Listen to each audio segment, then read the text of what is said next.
Dear students, as you know, with respect to second chapter is concerned, initially I put forward the definition of flower, followed by that you have come across parts of a typical flower, followed by that androecium I covered in detail, gynoecium I covered in detail, followed by that you have come across definition of pollination and two types of pollination, namely self-pollination and cross-pollination. Followed by that, we have come across some technical wordings like clistogamas, chasmogamas, gytinogamas, and genogamy. Gytinogamy and genogamy. Followed by that, I covered three types of pollinations. One is anemophily, second is hydrophily, third is entomophily. Followed by that introduction to pollination, we have come across three types of pollinations. One is entomophily, pollination by the agency of insect. Second, anemophily, pollination by the agency of wind. Third is hydrophily, pollination by the agency of water. Followed by that, look over outbreeding devices. Outbreeding devices. Lot of modifications or adaptations are noticed in the plants. Lot of adaptations or modifications are noticed in the plants to prevent self-pollination and to promote cross-pollination. Many adaptations or devices are produced in the plants to overcome or to prevent self-pollination and to promote cross-pollination. Under that, 5 they are put forward in your new NCERT book. Look over one by one. Number 1, unisexuality. Second, dichogamy.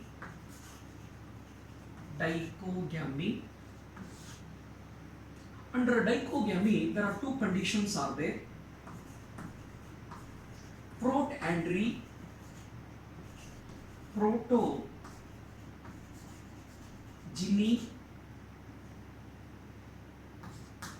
self-sterility. It is also called as self-incompatibility.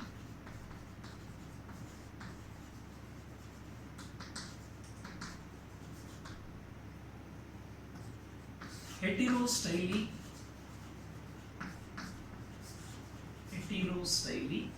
Fifth one is hercogamy.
Now look over outbreeding devices. Many adaptations are noticed in the plant body to prevent self-pollination, to promote cross-pollination.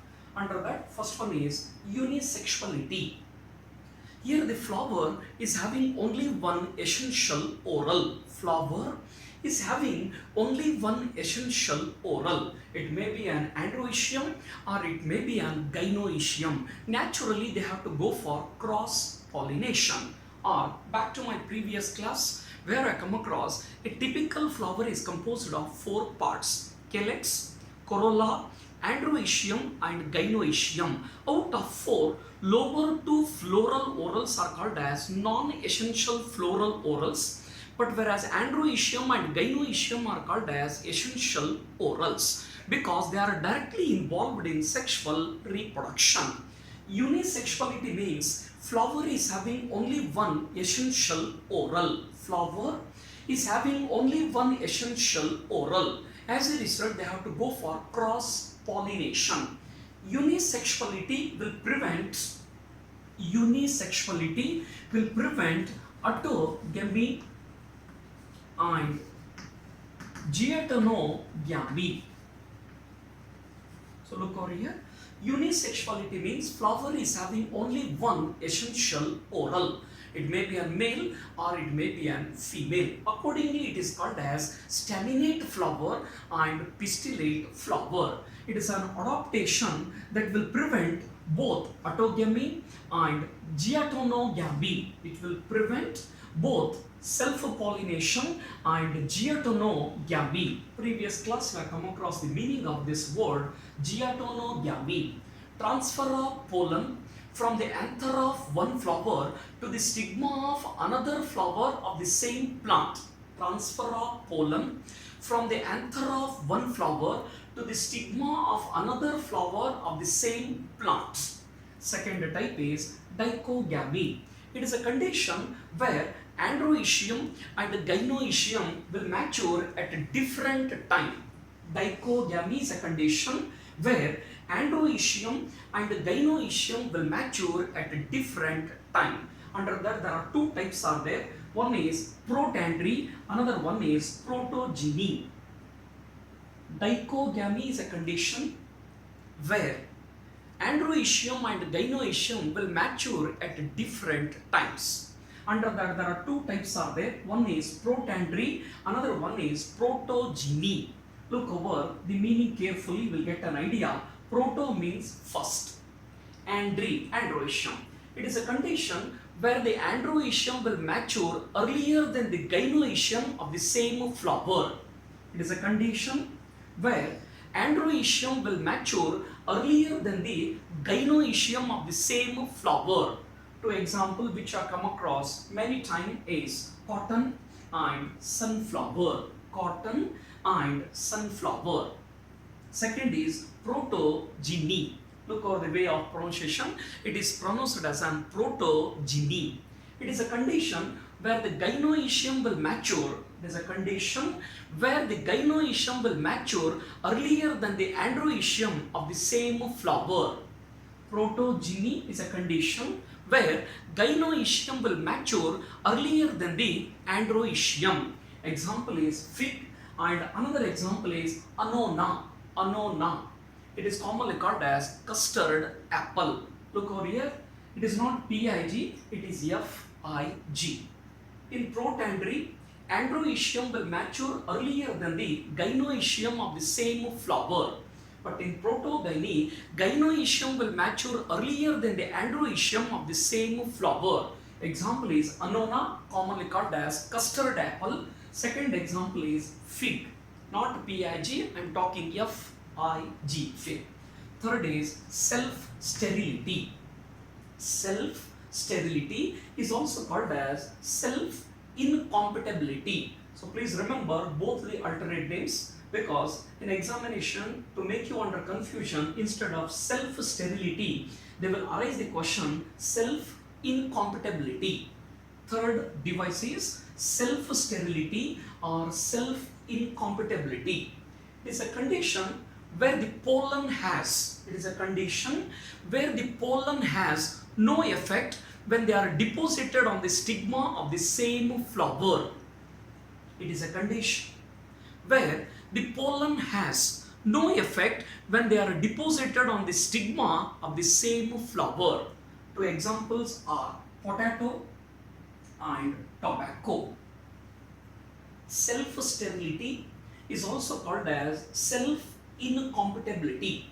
It is a condition where the pollen has no effect when they are deposited on the stigma of the same flower. Pollen has no effect when they are deposited on the stigma of the same flower.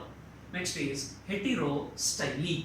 You know already, members of the gynoecium are called as carpels. Members of the gynoecium are called as carpels. Each carpel is composed of three parts: ovary, style and stigma. Members of the gynoecium are called as carpels.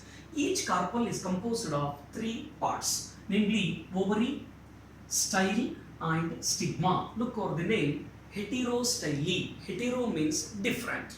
Style you know already. Ovary is the lowermost solan portion which encloses one to many ovules. Style is a short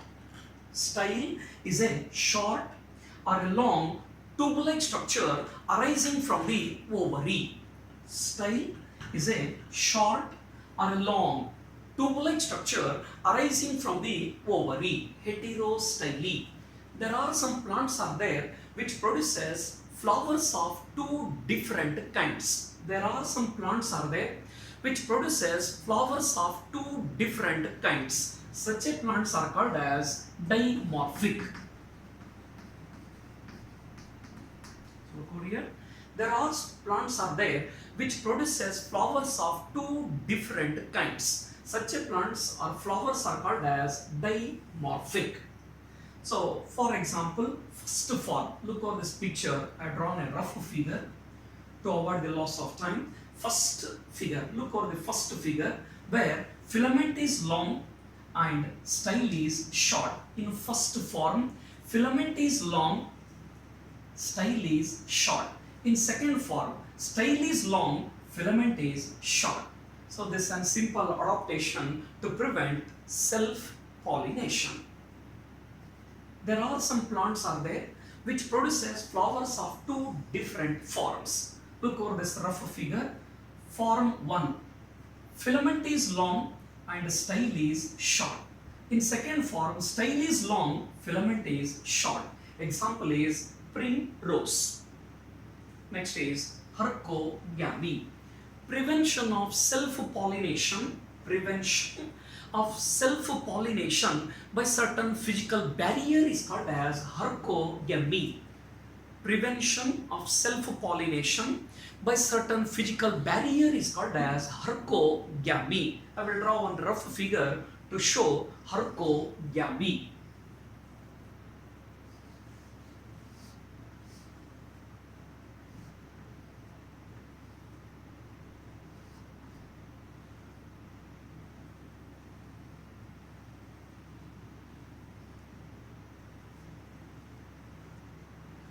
Prevention of self-pollination by certain physical barrier is called as hercogamy. We'll provide one example. In case of orchids, stamen will stand erect. Stamen will stand erect and style is bent on one side. In case of orchids, stamen will stand erect and style is bent on one side. Style is bent on one side to prevent self-pollination. So that ends all the 5 devices to prevent self-pollination, to promote cross-pollination: unisexuality, dichogamy, self-sterility, heterostyle and hercogamy. Now after outbreeding devices, look over double fertilization. Dear students, please remember this matter. It is 100% guarantee for your annual examination, or it is a favorite question for most of the examiners. Take care, and I will repeat the matter also. Okay, double fertilization. It is important for the point of examination. Now, after pollination, when the pollen grains will reach the stigma, after pollination, when the pollen grains will reach the stigma, it will germinate and in time will produces a small tube-like structure known as pollen tube. After pollination, when the pollen grains will reach the stigma, in time produces a small tube-like structure known as pollen tube. This pollen tube will come out through the weak spots present in the enzyme known as germ pore. Pollen tube will come out through the weak spots or thin places present on the enzyme known as germ pore. The pollen tube will make its way through the stigma, style, and growth of the pollen tube is continuous till it will reaches embryo sac. After pollination, when the pollen grains will reach the stigma, in time produces a small tube-like structure known as pollen tube. This pollen tube will come out through the weak spots present in the enzyme known as germ pore. Pollen tube, as it elongates or it will penetrate the stigma, style, and growth of the pollen tube is continuous till it will reaches embryo sac. Pollen tube will enter the embryo sac by three ways. One is micropyle, second is chalajal end, third is integument. When the pollen tube will enter the embryo sac through micropyle, then it is called as porogamy. When the pollen tube will enter the embryo sac through chalajal end, then it is called as chalajogamy. When the pollen tube will enter the embryo sac through integument, then it is called as mesogamy.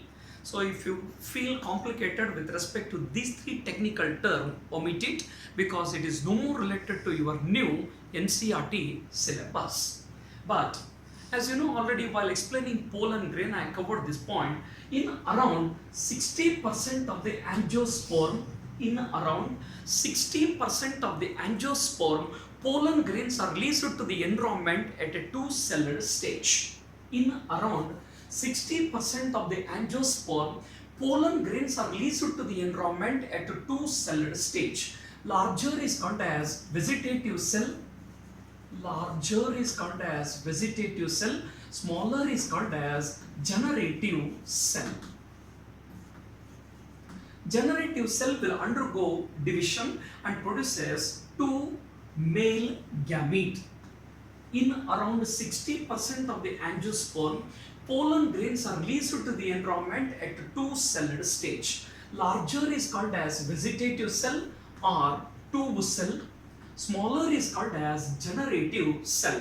This generative cell will undergo division and produces two male gametes. But in rest angiosperms, pollen grains are released to the environment at a three-celled stage. In such a cases, since from the beginning, pollen tube will carry the two male gametes. So what you have come across just now is an pollen pistil interaction. So starting from the deposition of the pollen on the stigma,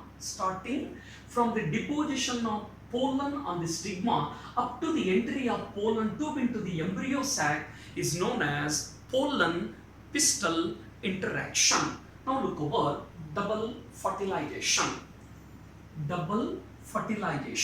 I hope that you can easily recognize these two figures. They are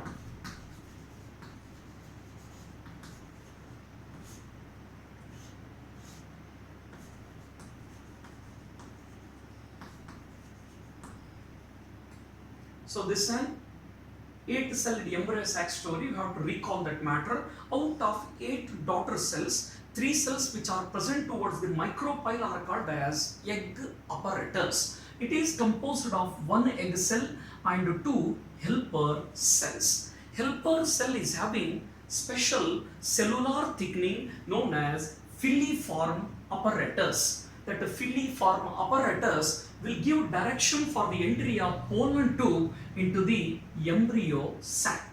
So back to previous structure, female gametophyte or structure of embryo sac. So this figure they have raised many times in the examination, where you have come across out of 8 daughter cells, 3 cells which are present towards the micropyle are called as egg apparatus. It is composed of one egg cell and two helper cells or synergids. Helper cell is having cellular thickening known as filiform apparatus that will give direction for the entry of pollen tube into the embryo sac. Now look over the matter related to double fertilization.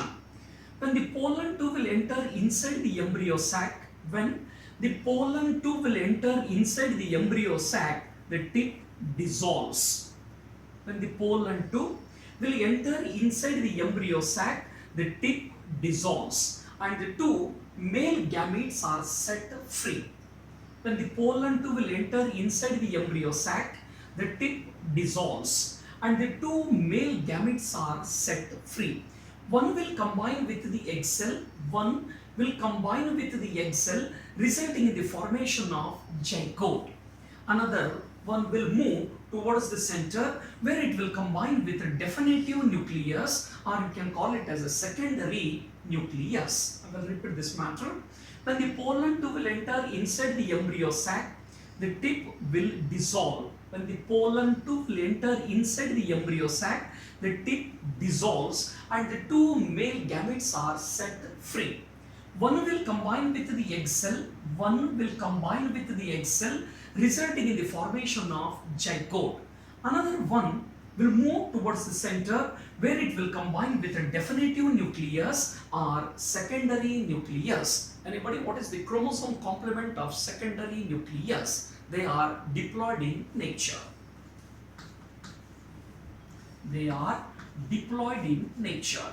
I will provide a little revision concerned with this secondary nucleus.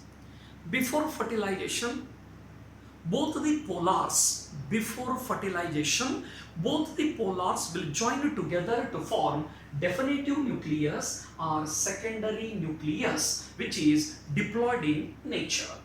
One male gamete will combine with egg cell and another one will combine with definitive nucleus or secondary nucleus, resulting in the formation of primary endosperm cell. Resulting in the formation of primary endosperm cell. Now look over events after fertilization. Events after fertilization.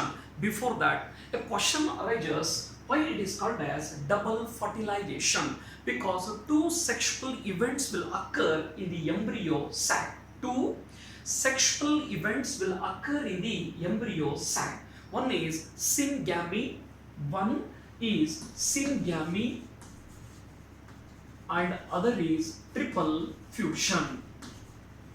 So look over here, why it is called as double fertilization, because two important events will occur in the embryo sac.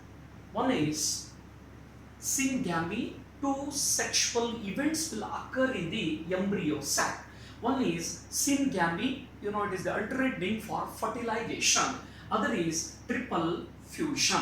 Back to first year, and I am expecting that you remember this matter. Occurrence of double fertilization, occurrence of double fertilization and triple fusion is the unique character of angiosperm.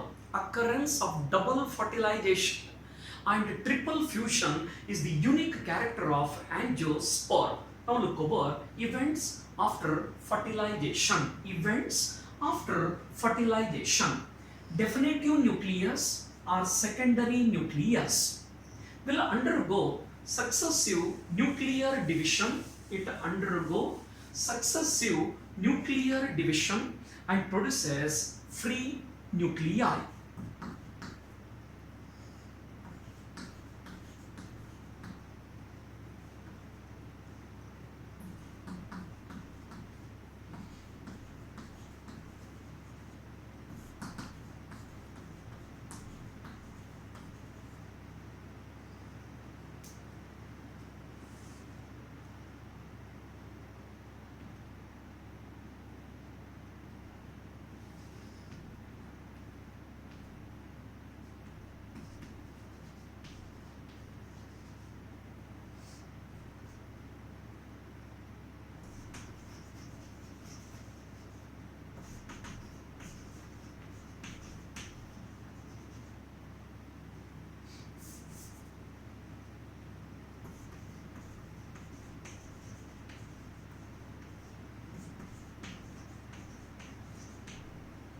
Now look over events after fertilization. Definitive nucleus or secondary nucleus will undergo successive nuclear division and produces free nuclei. Secondary nucleus or definitive nucleus will undergo successive nuclear division and produces free nuclei. This step is called as, or the process of formation of free nuclei is called as free nuclear endosperm. Definitive nucleus will undergo successive nuclear division and produces free nuclei. This free nuclei is subsequently covered by the cell wall. This free nuclei is subsequently covered by the cell wall and forms cellular endosperm. Look over the point once again. Definitive nucleus will undergo successive division and produces free nuclei. This free nuclei is subsequently covered by the cell wall and forms cellular endosperm. Endosperm will accumulate reserve food material. It will accumulate reserve food material. And I hope that you know one important CET point. First year you have come across this point. Endosperm is a pre-fertilization product in case of gymnosperm. Endosperm is a pre-fertilization product. It is a pre-fertilization product in case of gymnosperm, but in angiosperm it is a post-fertilization product. So try to recollect this matter. Endosperm is a pre-fertilization product in case of gymnosperm, but it is a post-fertilization product in case of angiosperm. Endosperm will accumulate reserve food material, or endosperm is a nutritive tissue. It will supply the nutrients to the developing embryo. Endosperm is a nutritive tissue. It will supply the nutrients to the developing embryo. I'll provide you one example where you already noticed free nuclei and cellular endosperm, or free nuclear endosperm and cellular endosperm. I'll provide you one common example for free nuclear endosperm and cellular endosperm. It is coconut. Coconut.